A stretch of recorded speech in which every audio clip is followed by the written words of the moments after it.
Hi everyone! Welcome to another After School Tech Tips with the Tips team.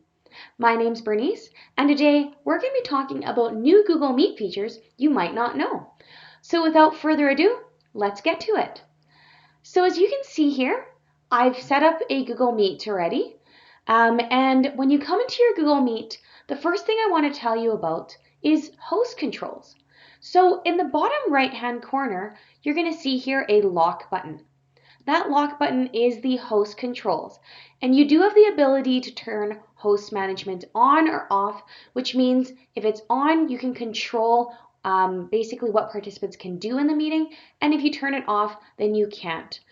We definitely would say keep host management on, and as you can see here then, if you don't want participants to be able to share their screen, you can turn that off.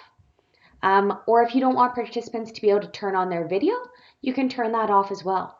So you can choose which ones. You can see share their screen, send chat messages, turn on microphone, and turn on video are all areas you're able to control within the meeting. Now, please note, let's say I don't want anyone to be able to turn on their microphone, but I have someone I am co-presenting with. Well, in this case, what we want to do is we want to make this person a co-host. So if we jump into the People tab here, and we have Amanda here, who will be my co-host. Notice that it does not say host directly underneath right now, but I'm going to click on the three vertical dots, and I'm going to click on Add as Co-host. So that's going to make them a co-host, and as a co-host, they can now do everything that I can do as a regular meeting host. So in host controls, that's where all of the abilities to control participants in the meeting are. And please note that any of the controls that you set up, they do continue to move on to the breakout rooms. So if you do want a specific breakout room to have different settings, customize the settings, join that breakout room and customize it.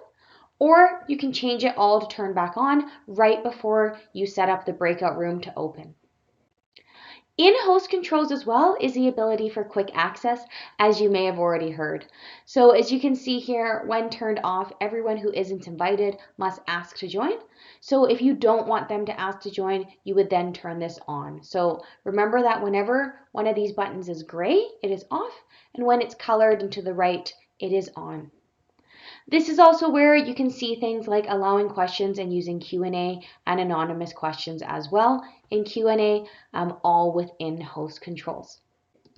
So other than host controls, another piece that you might not know about is closed captions. And so as you can see here, if I turn on the microphone here, it's going to start talking, and I can press the CC button here to turn on captions and catch what I'm saying. Notice that when the captions are on, they are in English. If you want a participant to see these captions, they would have to do it on their side in order to see the captions. Now, if the captions you want to be in a different language because the meeting is in a different language, you want to click the three dots here and head over to Settings. When you come into Settings, you'll see Captions. And under captions, you'll notice that it says that the language of the meeting, and so you can, in this case, pick English, but notice that there's lots of different ones here as well. So there's Dutch, French, German, Italian, Japanese, Korean, Portuguese, Russian, and Spanish. And Google continues to update this, so I'm sure we're going to see many other languages as well. Another ability too is an ability for translated captions. So the language of the meeting might be in English, but you can actually translate these captions to another language as well. And once again, you'll see here lots of different languages. So Chinese, French, German, Japanese, Portuguese, Spanish, and Swedish. And again, they're continuing to update this all the time. So for example, if I want to translate the captions to French, you'll already notice that some of these translations are there, and the person can then go back and forth between what is there or not. So here it's in French, and I can bring it back into English to show those captions. If they want to not see the captions anymore, they can go ahead and click on the CC button to turn off the captions. Last but not least, there is also a few other settings. So if we click on those three dots and click on settings, you'll see that there is noise cancellation now as a feature. So you can turn that on to filter out sound from your microphone that isn't speech.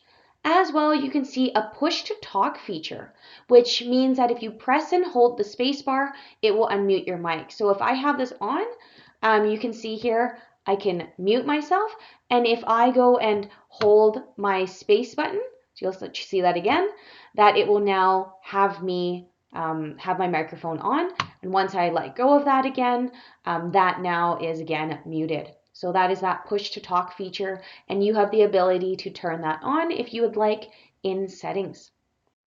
All right, and finally, one last one. You can see here the three dots. There is also the ability for opening it now in picture. So as you can see here, if I click on this, it says your meet call is in another window. This here is going to show up at all times. So I can move to another tab and I'm still going to have that picture in picture sitting there for me to see the person talking. And anytime I want to navigate back to the tab, I can just click there, back to tab, and that's going to bring me right back into the Google Meet. And that's it.